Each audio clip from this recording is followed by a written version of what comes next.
Alamusiza nnyo mwebale okubeera ku Gugudde TV. Program byobadde tomanyi ebatuusibwako buli lwa Sunday essaawa 3 ez'akawungeezi. Eyogera ku byafaayo by'entandikwa y'ekkanisa ya Full Gospel Church mu Uganda. Oba Gugudde oba Mungu Mwema. Baleetera olugero ebyafaayo okunyumya ebijjudde ekipooli buli lwa Sunday essaawa 3 ez'akawungeezi. Ng'ogisubiddwa ku Sunday njagala ogiddemu ku Lwokubiri essaawa 4 ez'okumakya. Nkiddamu buli Lwakubiri essaawa 4 ez'okumakya. Program byobadde tomanyi mu Gugudde okuva mu myaka gy'enkaaga. Nange omwanjuzi waayo Sunday Yusufu mu Kasalubwama. Mukama abawa omukisa.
Eri makerere erimu amawanga ga buli ngeri erimu abazungu aba buli kika gattaka abayindi aba buli ngeri ze nali ŋŋaanya okuva gye nsoma naye mwene ekkanisa nja kuyingira mulimu amawanga ga buli kika Yesu akuyita agendayo olabe.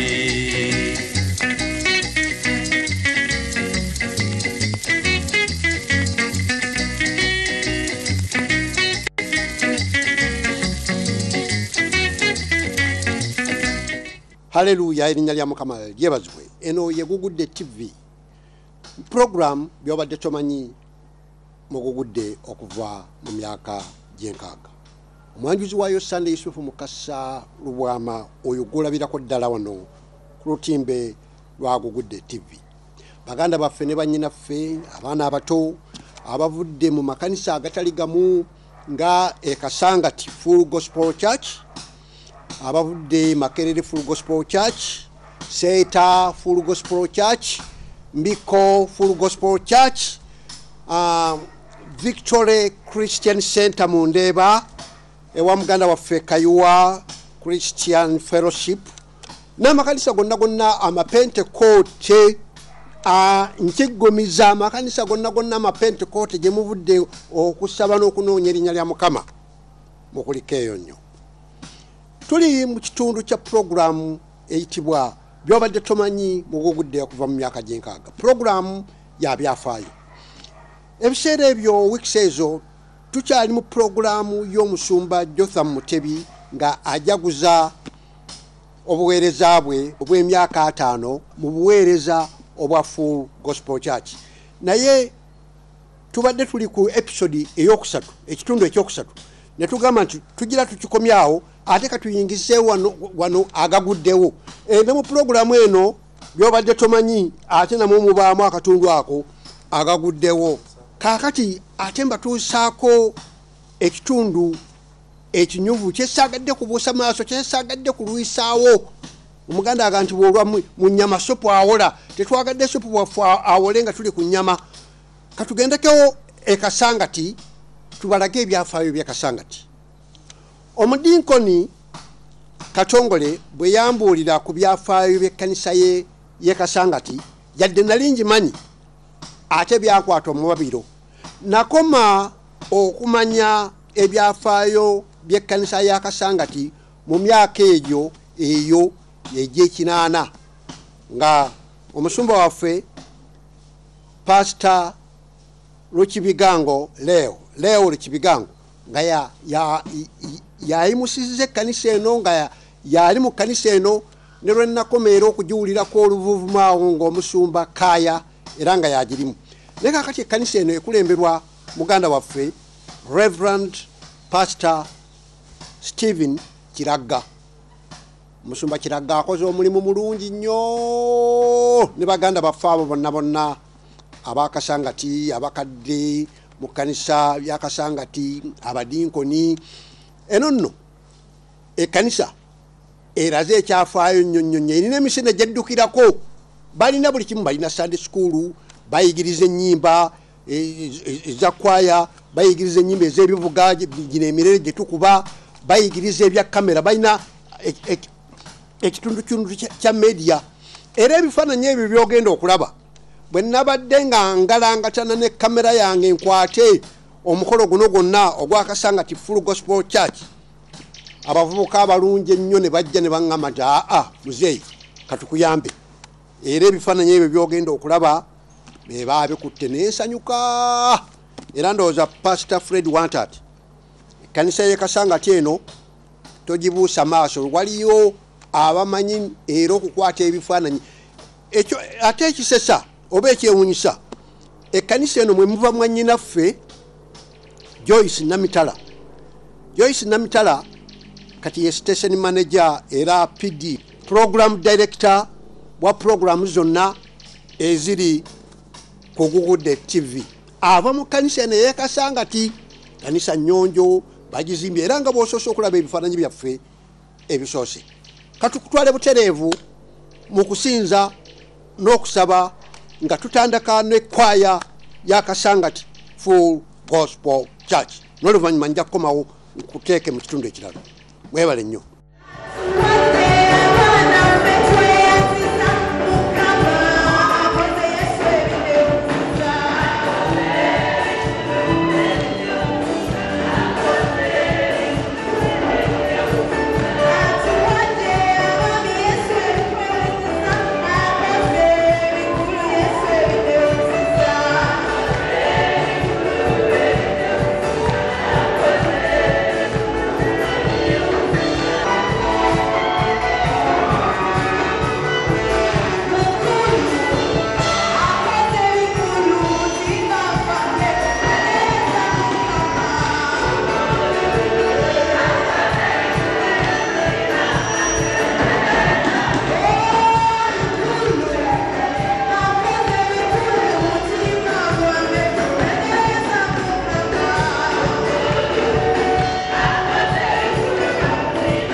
lwa kwaya yange emaze okuweereza mu buyimba obwo obunyunyuntuvu, kwaya ya Kasangati Full Gospel Church, kwaya ya Kasangati Full Gospel Church.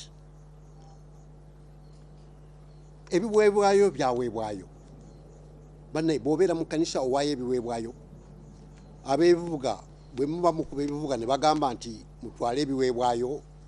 Omwami Robert Mugabe, president wa Zimbabwe, yaliko mu biseera ebyo, ayina akantu ke yawandika ku Facebook n'aga nti abakubi b'ebivuga tebaagala kuwaayo bo kabakakubye kubanga alemera ku kifuga n'adoojinga session eno y'okuwaayo ebiweebwayo mu kanisa y'oggwe alaba Gugudde TV nga oli muyimbi ng'oli mukubi wa kivuga, ebiweebwayo obiwaayo mu kiseera ekyo. Ye bannanga ati bw'obiwaayo ani anaasigala akuba ekivuga, ekyo nakyo kibuuzo. Kati baawaayo ebiweebwayo mu ssanyu epitirivu bwe batyo, katubaleke nga bawaayo ebiweebwayo n'oluvannyuma tujja kukomawo.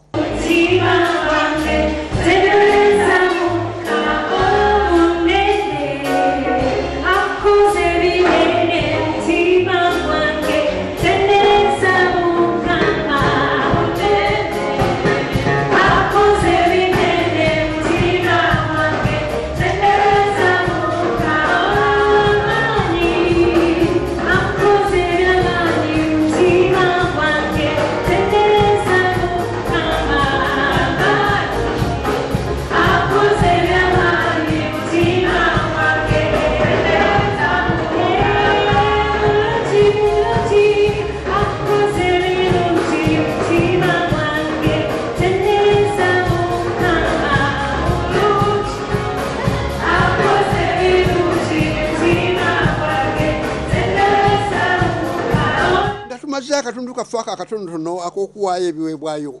Neerabidde ne cameraman session ey'okuwaayo ebiweebwayo bw'etuuka mwesiba ku kamera n'ogyesibirako ddala n'ogamba nti otyo awo mpiseewo. Bacameraman tayo obudde naawe genda oweeyo ekiweebwayo. Erinnya lya Mukama lyebazibwe. Omusumba Stephen Kiragga yalinnya ekituuti n'omuvunuzi we omusomesa owa physics omudinkoni Katongole byajja ne bawuleeta obubaka bwali bulungi. Obubaka bwe yabuulira bwali omusenze bwatukwatako nnyo obubaka. Oyinza okubeera mu kkanisa n'omalayo mu myaka 10 naye nga gwe tosalangawo kugoberera Yesu, oli ku kabalaza ka kkanisa kwotudde, ennyimba ozimanyi okuba mu ngalo. Kaakati yabuulira ku musenze, oli musenze, wulira obubaka buno, tetujja bumalayo bwonna, tugenda kuwaayo bits here and there. Omusumba Stephen Kiragga, Kasangati Full Gospel Church. Praise Jesus. At first Pharaoh had asked, who is the Lord that I may let Israel go? And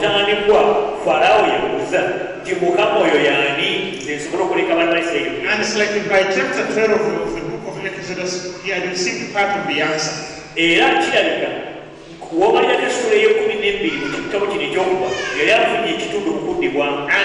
allowed the children of Israel to go after the days of his firstborn. Hallelujah. Amen. So he knows he's not the Lord, Pharaoh is not the Lord, but God is the Lord. Turn with me if you would to the book of Exodus chapter 12. Hallelujah. Praise the Lord. We read from chapter verse 35. But my main interest is in verses 37 and 38. The Bible says, the Israelites did as Moses instructed and asked the Egyptians for articles of silver and gold and for clothing. The Lord made the Egyptians favorably disposed toward the people, and they gave them what they asked for. So they plundered the Egyptians. Verse 37. the Israelites journeyed from Ramesses to Succoth. There were about 600,000 men of foot, besides women and children. Verse 38. Many other people went up with them, and also large droves of livestock, both flocks and herds. Muluganda agamba abaana ba Isirayiri ne bakola ng'ekigambo kya Musa, ne basaba Abamisiri ebintu ebya ffeeza n'ebintu ebya zaabu n'engoye. Mukama n'abawa abantu okwagalibwa mu maaso g'Abamisiri, ne babawa bye baasaba, ne banyaga Abamisiri. Abaana ba Isirayiri ne batambula okuva mu Lemesesi okutuuka mu Sukosi ng'obusirimu 6 abaatambula n'ebigere abasajja era n'abaana. Era n'ekibiina ky'abannaggwanga ne balinnya wamu nabo n'endiga n'ente ebizibu bingi ennyo. Hallelujah.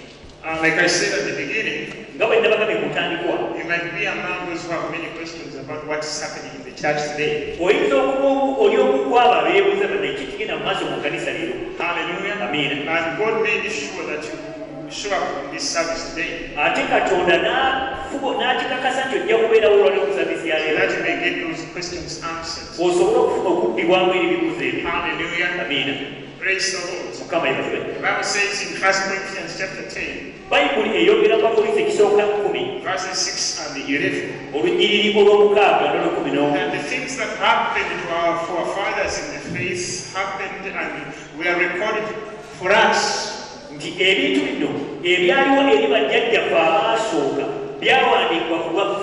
be examples to us, or for us, upon whom the end times have come.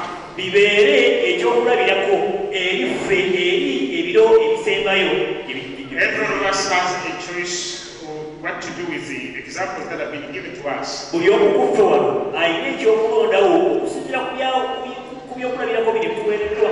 the title for my message this afternoon is The Mixed Multitude.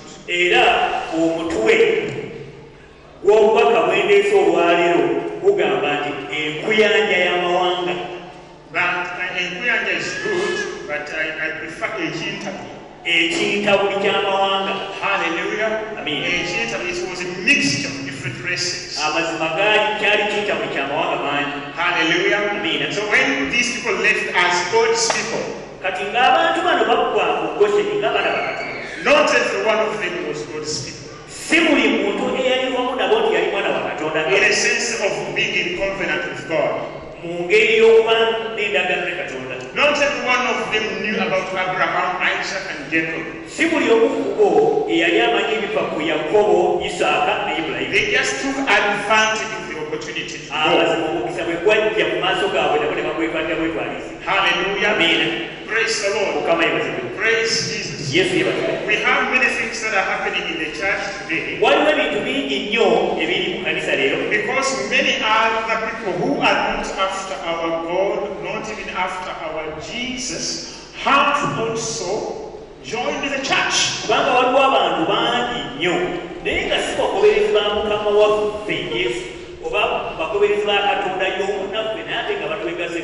have different motives from ours. Being in the church. They are there for themselves. They are there to have their wants met. Not their needs, but their wants. Hallelujah. Amen. That's why we can't even answer some of the questions our neighbors and our friends who are not saved are putting to us when they say, what is happening to you, Barokoli? About your pastor and stuff like that.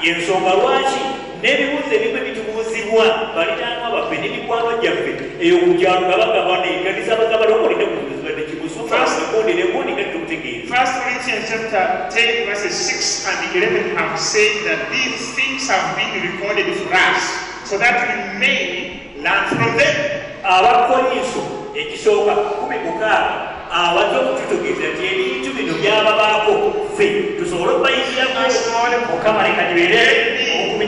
Provision for us all. In the name of Jesus.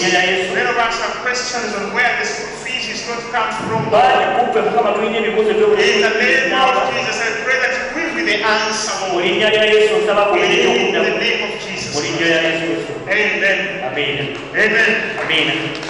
Hallelujah. Omusumba Kiraga nga tuyise mu bimpi mu bubaka bwe yayina abagenyi abavudde mu Makerere Full Gospel Church bwe yayaniriza balina obujulizi obumpimpi nabo katuulirize obujulizi obwo. Thank you so much for introducing again. I want to introduce to you a couple such purposes. Amen. Hallelujah! Hallelujah! Yesu alukora era awoni.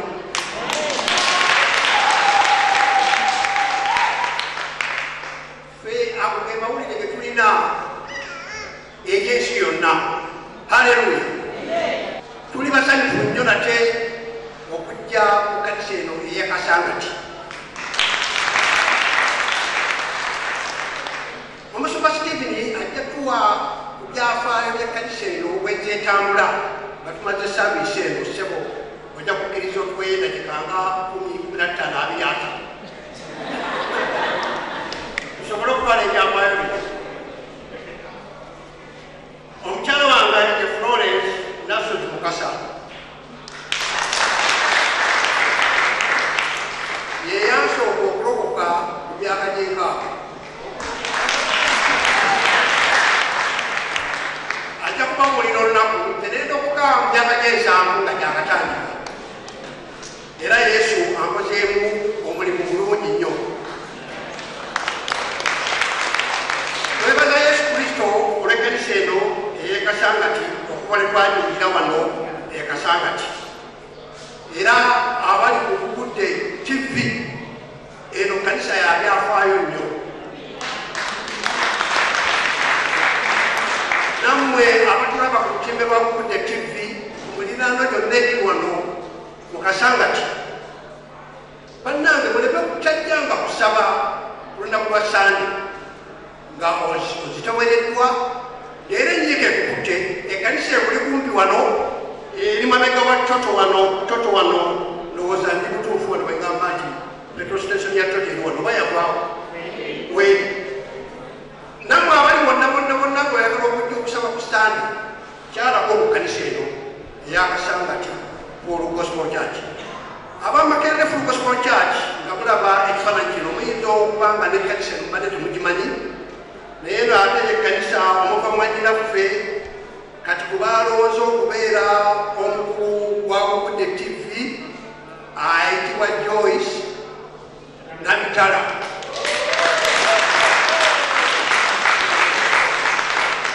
Joyce Namitala kati yatukulembera ye maneja era yakulira puroguramu ezo zonna zemujja okulaba okuba kati mu Gugudde TV. Buli puroguramu yonna yagisaako tiiti tegende mu maaso. Haleluya. Nalamuka ng'ennaku z'omwezi 3 Maachi 1997 n'entambula ne Yesu n'okutuuka kati sejjusangako.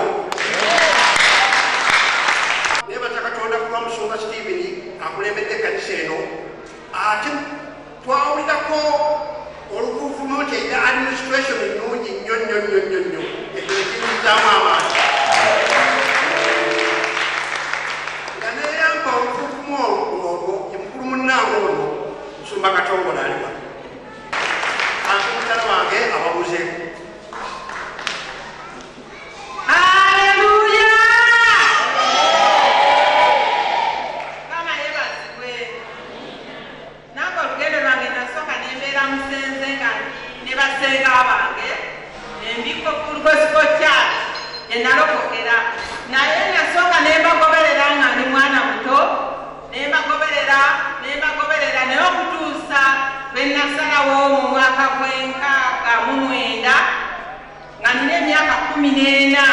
Netandika nange olugendo lw'okugoberera Yesu nendunywereza ddala naye gino emyaka egyasooka ng'omusumba bwatugambye osooka n'obeera musenze n'ogoberera okutuusa lwe nasalawo nange nembeerera ddala omulokole ajjudde mu mwaka gw'ensanvu mu ebiri nenekata ku Makerere Gospel Church olwokuba nali nsomera Kampala naye nga mbeera wasenga wange mulaku kati nange we nasanga omwami ono ng'ali Makerere Gospel Church netutandika okubaaba obukwano omwaka gw'ensanvu mu mukaaga netubeera bamukwano netutambula ne Mukama netuweereza mu bifo bingi. Yalina gurupu gyakulembera nga bagiyita twesibye bbiri gurupu nange nendyesogga nentandika okubuulira enjiri mu makanisa wonna we twatambula naye. Oluvannyuma mwaka gw'ensanvu mu mwenda netufumbiriganwa okutuusa leero era sejjusangako mu bufumbo bwange. Omusumba Joseph Amyamusoke kati ali kitiibwa ne Yesu Kristo ye yatugatta. Tetujja kumala biseera bingi naye twebaza ate olw'omulimu Pastor Fred Wanta ate naye gwakoze mu Gospel e Makerere n'okulaba ng'afunye vision y'okutuleetera ekitiibwa kino olutimba luno olwa TV. Twegazaanya n'okuwulira enjiri, oli mu kitanda kyo, oli mu fumbiro lyo, oli mu nnimiro yo. Gugudde TV erina ku masimu go osobola okugiraba. Haleluya, erinnya lya Mukama lyebazibwe nnyo. Amen. Oluvannyuma lw'obujulizi obwo gwe munnaffe yakatwegattako oli ku Gugudde TV mu puroguramu by'obadde tomanyi mu Gugudde okuva mu myaka gy'enkaaga ng'omwanjuzi w'omulungi ennyo era mukwano gwe ennyo oba nga wakamulaba mufule mukwano gwo naye nga Yesu yasinga ye Sunday Yusuf Mukasa Lubwama. Kankoole muganda wange Edward Matovu, mutabani wange Kiza Innocent batutwaleko mu bulango bwaffe mu control room. N'oluvannyuma tukomewo n'omusumba Stephen Kiraga atubulira ebyafaayo bya Kasangati gwe mulamwa gwa programu eno by'obadde tomanyi mu Gugudde okuva mu myaka gy'enkaaga.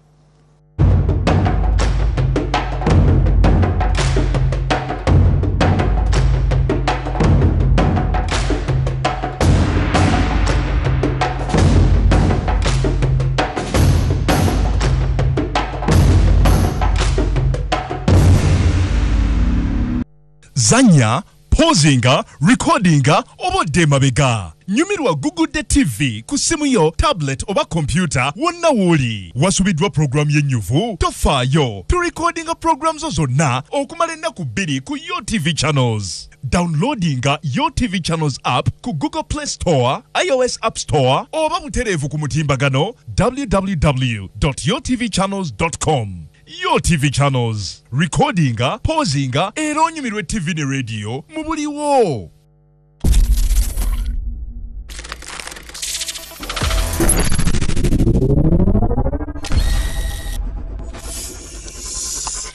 Anyway, wonder, my God, you make me wonder when you're in the mood.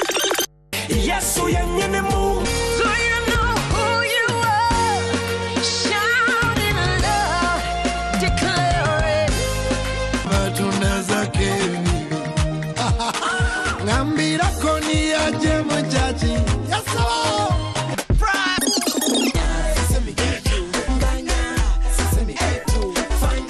If you choose to be you, then music is your language. If there is something that you must miss, this must not be on your list. Ladies and gentlemen, the Africa Connect bringing you music all around the continent. Ask you not to interfere. I am Brian Teacher and I write you on Gugudde TV every Saturday from 3 to 5. Don't miss out. Exclusive music, Africa. My God, on the replay.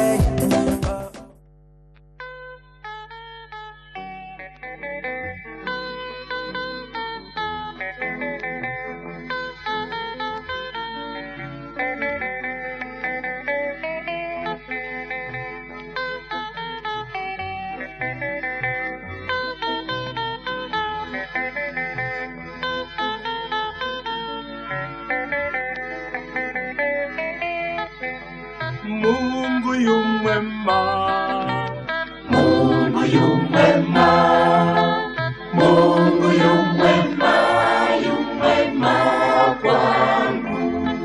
Oh yes, God is good. Yes, God is good. Yes, God is good. He is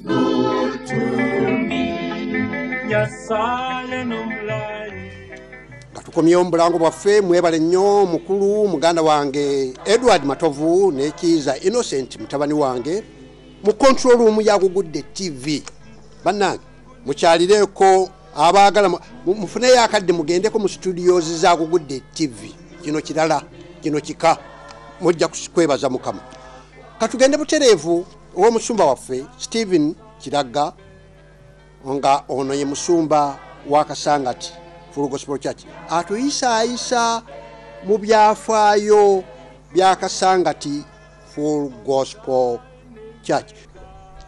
Jukira ku Sunday eno wenkyaliddeyo ng'abakkiriza abasinga obungi ne Uganda yonna batutte abaana baabwe mu masomero. N'olw'ensonga eyo tubadde tulaga ekkanisa ng'olaba entebe nkalu naye namusuubiza tinja kukomawo ate nkwate puroguramu yennyini ey'ekinyusi erinnya lya Mukama lyebazwe. Pastor Stephen Kiraga mu interview eno ey'ebyafaayo. Abazungu bwe batandika omulimu mu Uganda bajja n'okwolesebwa kwa njawulo. Obadde okimanyi nti Full Gospel Church ye kanisa yatandika mu Uganda nga tetandikidde biweepe wabula yatandikira mu tenti. Bwe yava mu tenti n'egenda mu kizimbe ekyo kyolaba ekya Gugudde. Bakizimbanga ennaku z'omukyagwawo ennaku z'omwezi 8 Desemba 1962. Era omumbejja oyo muggale gwolaba nga balina brown ku mukono gwange ogwa left ye Pastor Lezero ate ko eri mu nsonda wali bwolengera ye Evangelist Kikonyoko yeyavunuliranga abasumba.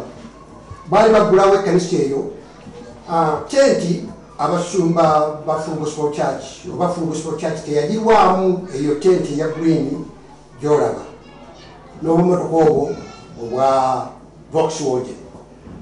Mukyenda mu ebiri oba mu myaka gy'ekyenda Lezero yalina era okwolesebwa kubanga yatugambanga nti ekisenge kino ekkanisa eno enkadde nja kimenya tugyongereyo naye wali bunnabbi era ne muvaamu ekizimbe ekyo ekinene ekipya ekyamakerere Full Gospel Church nga kiri mobilized by Pastor Fred Wantat. Ebyo nno bye byafaayo ebitono. Kaakati mbadde mbategeeza nti ekkanisa ya Full Gospel Church yazimba amakanisa mangi nga gaweranga 6 nga si biweepe ate nga mulimu abasumba abayivu abayize ekigambo kya Katonda. Nina omukisa olunaku lwaleero okubandulira omusumba Stephen Amanya amaduvu ajja gandula wano Kasangati. Ekikozeseza puroguramu eno eri brief omusumba Stephen wano ewa Kasangati Full Gospel Church okutubuulira ebyafaayo ebitonotono ebikwata ku ntandikwa ya Kasangati Full Gospel Church. Okusooka byonna kamusabe abawulire amanya ge amanyu sebo omusumba. Mukama yebazibwe. Erinnya lyange nze Stephen Kiraga mukyala wange Elize Kiraga tulina abaana 6 bokka. Na lokoka mu mwezi gwa 8 mu 1988. Yes. Negatta ku Kasangati Full Gospel Church gye nasanga wano.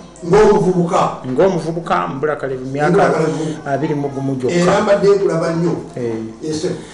Negatta ku Kasangati Full Gospel Church.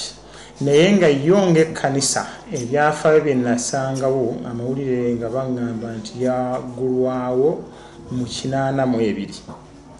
1982 musumba leewo n'abooluganda abalala abaavanga mu Makerere Full Gospel Church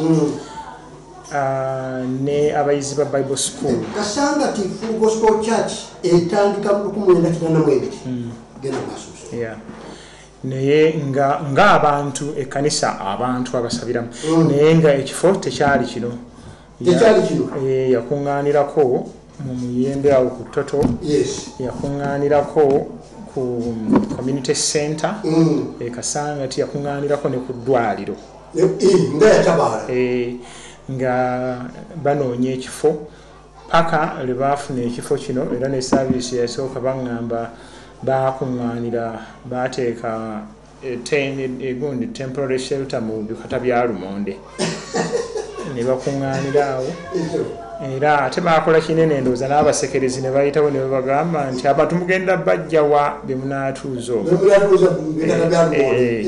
naye ate era abantu ne bajja ekkanisa nejja neetuula mu bikata bya Lumonde ye saaviisi esooka gye baana mu kifo kino Musumba Leewo Lukibigango yagenda okubeera newaffe Musumba Leewo Lukibigango oyo gwe tubalaga mu bifaananyi ebyo yoyo ne mukyala we oye Musumba Leewo Lukibigango ekifaananyi ekyo kyembalaga yali abuulira mu lukuŋŋaana nga bali n'Omusumba Ssentongo ebiseera ebyedda myaka egyekaaga genda maaso Musumba Leewo Lukibigango ye yatandika Kasangati Full Gospel Church oyo ye yatusumba ye yatulera era gwe nkozesa naye oluusi ebisoomooza nga nsoomooza abantu bano abaliwo nti bwe munda bano olwe bwe munda bansitudde benki temunnyamba kuba ni Musumba Leewo teyatulaganga omukungu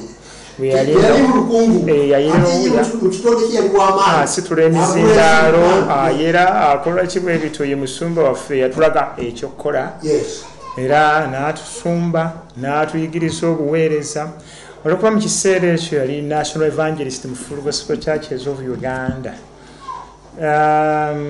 oluvannyuma tiimu okusinga yalimu bwe yakozesanga bwe yatambulanga nabo baali bakasanga ti Full Gospel Church kyatuwa exposure nene mu kutambula yonna gye yatambulanga mu makanisa ku tiimu ye embuulizi y'enjiri olwo Musumba Lukwago Joseph kati Musumba wa Lutete Full Gospel Church mayiro emu nga tonnaba kutuuka wano oyo naye yali assistant pastor eyasigalanga atusumba oba asumba abasigadde bwe twalinga tatambudde oluusi nga ye waali ku lw'ekkanisa ekitundu ky'ekkanisa ekyasigalanga ne tubuulira naye enjiri Musumba Leewo emyaka egiwererako ddala yayogeranga ku nsonga oluusi yatutendekanga butereevu oluusi yayogeranga nga tulowooza asaaga ng'ayogera ku kkanisa n'agamba mutuusa okugenda okunamu okukola obuweereza nga tetukiwulira tekijjira ddala so Kasangati Full Gospel Church n'agisumba waaliwo abalala be yali yateeka mu Bible School Musumba William Kaya namulirako nnyo wano wane Kasangati Full Gospel Church yaliwo ne Pastor Fred Mukuza tuwene ne bbanga ne bamaze buli Musumba lyamaze naawe osobola okuteking over Pastor Leewo Lukibigango yaweereza paka 1994 ng'agudde mu 82 kubanga ekkanisa eno etandise 94 awo bwe yakoma n'alyoka addayo e Rwanda avudde wano n'agenda e Rwanda kubanga yalina n'omulimu eruweero nemene olwaleero tuli wano Kasangati Full Gospel kakati waddayo e Rwanda kansooka njogera ku wali mabega nti Musumba Lukwago ye yatandika obuweereza nti 1999 n'atandika Lutete Full Gospel Church ate mu kiseera kye kimu bano abaali bagenda e Nairobi okusoma Musumba William Kaya ne Musumba Mukuza Fred naye ne bakomawo olina ku bifaananyi by'abantu abo bw'oyogerako mukumalikodi y'ebifaananyi abaweereza abadde mu kkanisa ebifaananyi weebiri naye tebiri mangu tiyinza okubijjayo tebiri kumpi kubanga nange nkuguddeko bubukiyiifiyiifi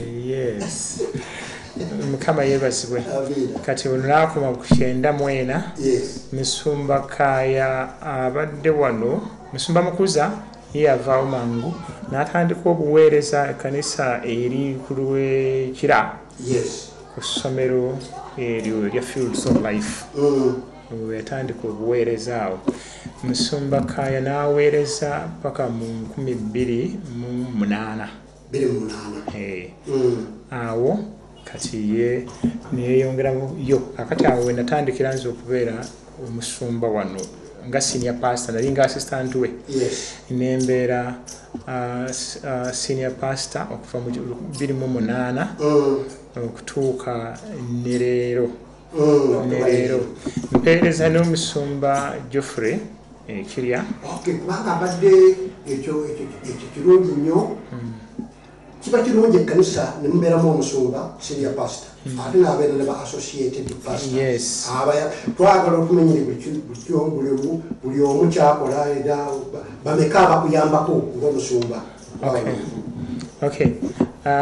Nina musumba Geoffrey Kirya yalokokera wano akulidde wano era bwe yatandika obuweereza yakolako mu bavubuka yakolako mu home sales nga yazikulembera oluvannyuma n'agenda ku ttendekero lya Bible School. By the way nange gye natendekerwa ku Glad Tidings Bible School nga nkolamu omulimu naye ne bamukolamu omulimu. Era omusumba bw'aba ayogera omanya nti ekigambo kyawadde abira ddala mu Glad Tidings yali Yusufu Mukasa. Glad Tidings erina omutindo ate gwekadde mu babuulizi baffe kubanga bw'owulira Pastor Patrick Njanabo ng'ali kumala ejjamala ne Pastor Kyeswa omanyira ddala nti bantu ekigambo bakigenda bungi ate n'abaana bwe bayigiriza students genda maaso batukozeemu omulimu munene mulungi andi babaddewo ne ku lwaffe kubanga ffe abamu abo bali tubaweeza tugamba tukyababanja ssente zaffe zetwalekayo ku Bible School tugenda ne tuba consultinga buli kaseera for ministry direction and si be bakibanja naye tuwulira obukuumi nga tulina abatusooka oba n'abatusingako be twebuuzaako tuwulira obukuumi mu kyo. Kakati mbadde njogera ku Pastor Geoffrey ye assistant then tulina abadiikoni abadiikoni tulina mwenda tulina abadiikoni 9 bye twalonda okusinziira ku byetaago by'ekkanisa. Oyinza okujjukira amannya gaabwe oyinza okuba ku mannya gaabwe? Yinza okujjukira amannya gaabwe kikujjukira bujjukizi kubanga obamanyi. Tulina omwami Buyera abaddewo mu service era abaluganda bamugugudde TV batunuulire okutegeeza. Tulina omwami Buyera yakulira olukiiko lw'abadiikoni. Tulina ate nga akulira era department y'abaami oluusi office eyeetaaga oluusi gye tuyitiramu omuntu agituulemu tetusobola kukulaba bulabi netugamba gwe onyumira obudiikoni bw'oba obunyumira tuba twebuuza oba ekyo kyosobola tulaba ekyetaago ne tulonda omuntu ne tunoonya omuntu ne tumulonda nti ono alabika obusobozi abulina ebisaanyizo abirina obusobozi n'ebisaanyizo abirina. Kakati oyo ye akulira akulira bafumbo then mwami Katongole Daniel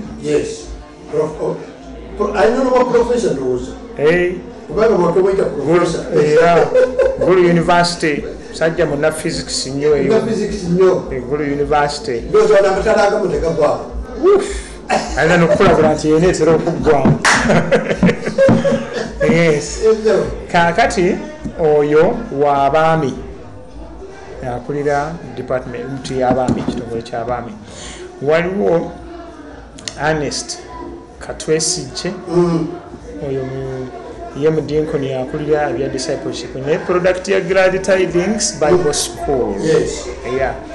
Akulira department ya discipleship akulira department y'abavubuka yagitwala and nebuweereza obulala bwakola. Then netubeera ne Deacon Sendola James oyo ye custodian akulira ebintu bya church property yavunaanyizibwa ku byo. Netubeera ne omukyala Christine Wamala oyo ali mu treasury ne mukyala Christine Mabanji akola bulungi mu treasury nyo kristaayo abamanyi tebajja ne baga nti mpayi ntwala etaano naawaayo muwanvu nnyo manyi omuwanika abeera muwanvu tezituukikako ababadde ebizibu bingi nokubanga alina okubeera ow'amaanyi ayagalibwa oba akyayiwa naye ng'ate akikola mu kwagala kubanga abantu abalina obwetaavu ku kkanisa bo tebabulawo nga Yesu bwe yagamba nti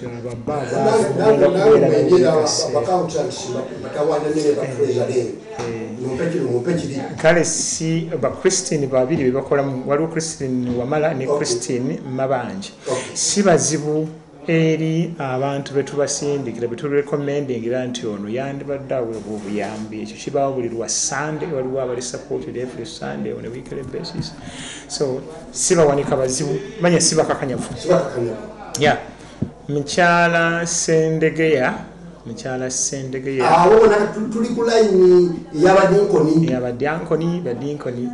abaweereza b'ekkanisa Kasangati Full Gospel Church mukyala Tamale ye akulira bakyala mwami Wamala ebyo byo ebya outreach ebyenjiri awo mwami Gerard Wamala omulina ate kinsanyusiza nnyo abadinkoni okubeera nga ate balina omanyi oli ayinza okulowooza nti mudinkoni wa mukanisa oba mukka naye olina okubeerawo n'emirimu ate anti kyekyo emisingi gy'ekkanisa kyenagambye ekyo nti ofiisi eno yerina okuyita okunoonya omuntu okubanja omuntu so si muntu anyirira okubanja ofiisi oba ayina ensawo ennene ekyo ntidde okukyogera leka okyogedde nakole mu stampu ofiisi erina okubanja omuntu otherwise oyinza okubeera nabo bangi nnyo ne batandika kunoonya byakukola ate ng'ebimu tebyetaaga nakukolebwa naye buli muntu bw'abanga azze kukola kintu mu ofiisi eyo era aba amanyi kike kyalina okukola kyanywererako so kakati buli omu ku department eyo gyakulembera ate n'abeerako ne ba officers n'akola committee gyakulembera nayo netubeerawo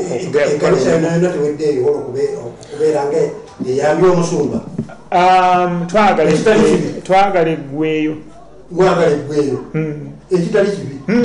nga Musa bwe yagamba bano abamuleetera olugambo nabali wali balagula ko Musa n'agamba singa Isirayiri yenna alagula kati singa bonna balina embala ey'obukulembeze bannange senga nange oluusi sabirako namakerere nga ndyeri emabega ntudde emabega tebamanyi nakumanya nti era ndowooza lumu ojja kubeerawo okuteekateeka ojjo singa omuweereza njagala kujja kutuula eyo bangambe musituke nga zitusuka mutuule mukole eki abalala betukola nabo bakola bukozi church staff tulina administrative assistant waali tulina bakola mu baana department y'abaana n'abavubuka erina mpanvu wanvuko tulina child development center child development center eno sponsoringa abaana leero bali 408 ab'emyaka okuva ku 0 mu mbuto paka ku bali ku universities abo batulina ba staff full time staff bali bana support staff bali tulina ba volunteers babiri n'abalala ba support staff nga 67 abo nabo bakola ku Kasangati Full Gospel Church Mande berucha nga bajja Kasangati we bakolera Kasangati Full Gospel Church. Abalayi baffe abagugudde TV mu program eno byabadde tomanyi mugugudde okuva mu myaka gy'enkaaga. Ekkanisa eno ezimbiddwa abasajja ab'amaanyi n'abakazi ab'amaanyi mu Kristo Yesu nga aboolaba ekifaananyi ebyo ekkanisa yonna kuva mu sayidi zino kuuka mu sayidi eri kanisa y'amaanyi ababadde bawulira obuwulizi kanisa ya Kasangati Full Gospel Church nga mulowooza nti eri awo yegeyege naye yeeyo maakati eri ku lutimbe lwa Gugudde TV puroguramu eno ebyafaayo Musumba Steve ebatwalidde ebbanga ki ekkanisa eno okumaliriza okuzimbibwa ekizimbe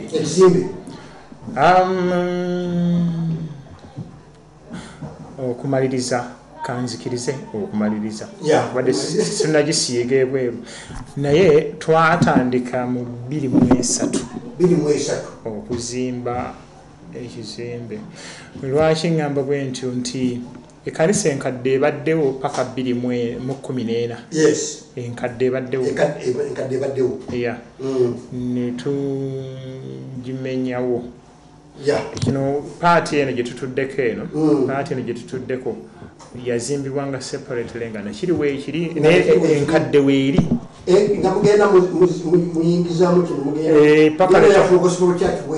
paka letwasereka eri netugireka wansi eno yali mpanvu nnyo ngaeri egiiramu ddala bulungi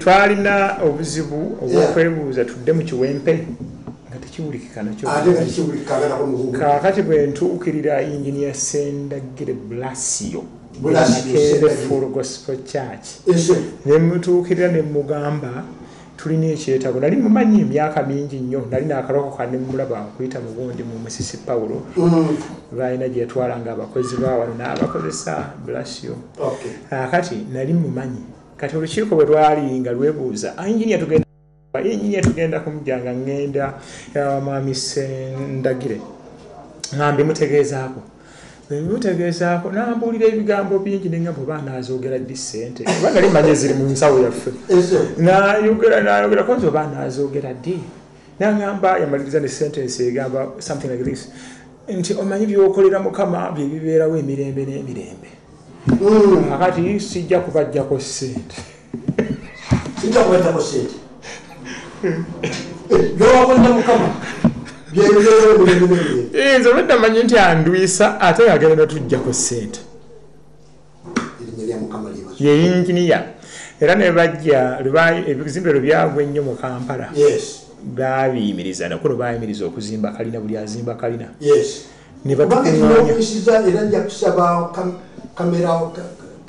kameramani waffe ajja kuyingirako mu kanisa alage nti kanisa teri ku mutindo gwa wansi ate ne waggulu waliyo akati ne batuyita mu lukuŋŋaana ne kwaliko ne gundi site oba supervisor bamuyita era yamujja ku gundi wa Baptist bamuyita Fred Kiwu nabo baaliwo bombi e Makerere awo nga bazimba e Makerere kuzimba ekizimbe ekipya kakati bwe yajja mu lukiiko nga ffe abazze okwewozaako nga ffe twalina kyonna bye baali beetaaga inginiya waddala ne gwaleka ku site waddala kati bali ne batandika okutwetondera bannange mutusonyiwe tetubitegeera ne batugambye okubuuza tetubitegeera tunoonye eki kati Engineer Sendagire n'atandika okuwa lecture nga bawuliriza nga bebawandiika abazze otukaza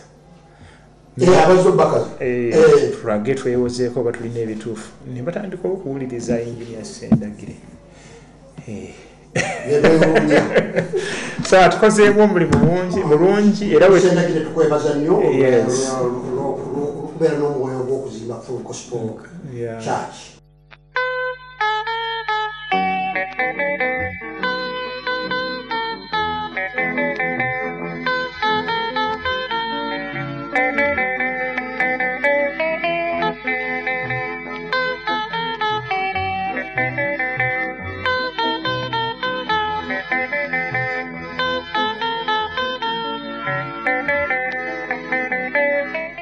Nebyaleero bwebityo bwebigenze wano Kasangati Full Gospel Church tukyali ne Kasangati Full Gospel Church omusumba tugize tumukomeza ono olw'obudde bwaffe obwa Gugudde TV n'olwa programu z'endala zetwagala okugenda nazo mu maaso akawungezi ka leero enkya ya leero katudingane nate ku Sunday ejja essaawa zezimu obudde bwe bumu. Jjukira nti pulogulaamu eno eddibwamu buli lwakubiri essaawa 4 ez'okumakya wano ku Gugudde TV wokka. Tukomawo ne Kasangati. Oluvannyuma lwa Kasangati tujja kuddayo ku lugendo lwaffe olw'omusumba Jotham Mutebi olw'okujaguza emyaka 5 mu buweereza bwa Full Gospel Church wano mu Uganda. Ate amangu ddala nga pulogulaamu y'omusumba Mutebi ewedde tujja baleetera emboozi ennyuvu nze n'omusumba Eddie oba Edward baligonza ki mwesigwa eno ekwata ku byafaayo bya Isirayiri era nga eri mu kiwenda kino ekya Full Gospel Church ekkanisa eyasooka mu Uganda. Yesu akomawo, Yesu amala. Amina.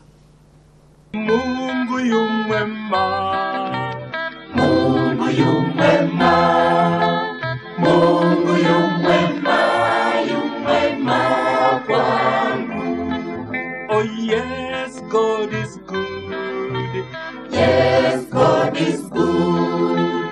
Yes, God is good. He is good to me.